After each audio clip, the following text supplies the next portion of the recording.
Something changed last night, and it wasn't the kind of change you see with ordinary breaking news, where a headline appears, reactions follow, and then everything eventually returns to routine.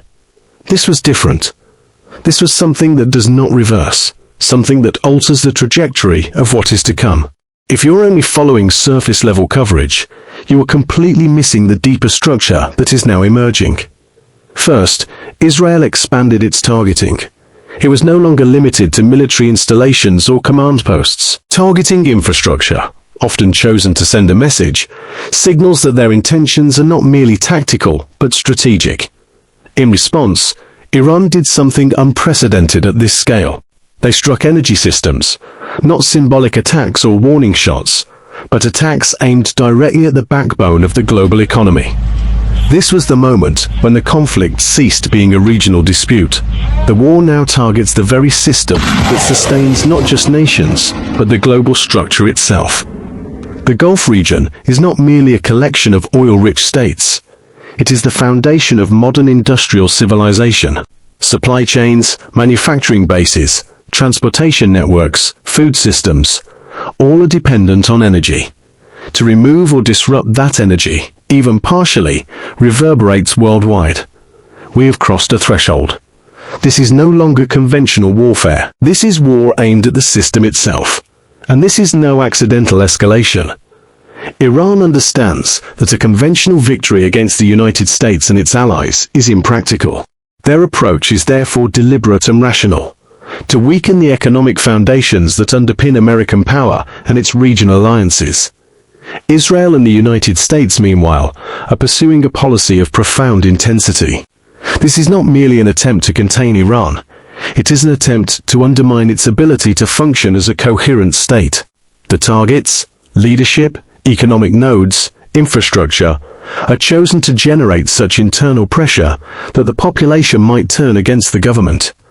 This pairing is dangerous because when both sides prioritize maximal objectives, there is no natural off-ramp. There is no point where either side can say, "We have done enough. Let's negotiate."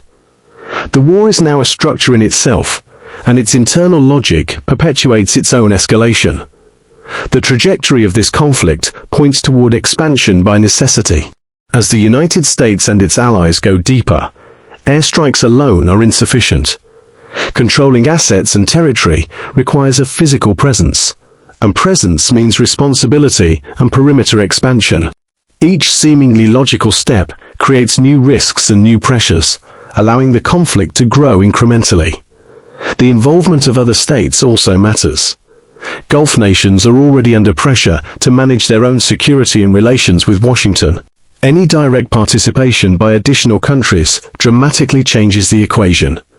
Pakistan, in particular, adds a layer of strategic complexity.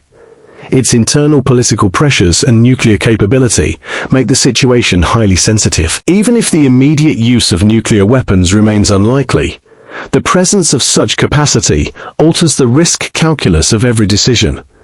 Maritime routes and choke points are equally critical. The global economy depends on these narrow passages. Disruptions, short of full closure, cause price spikes, increased insurance costs, and supply chain disruptions.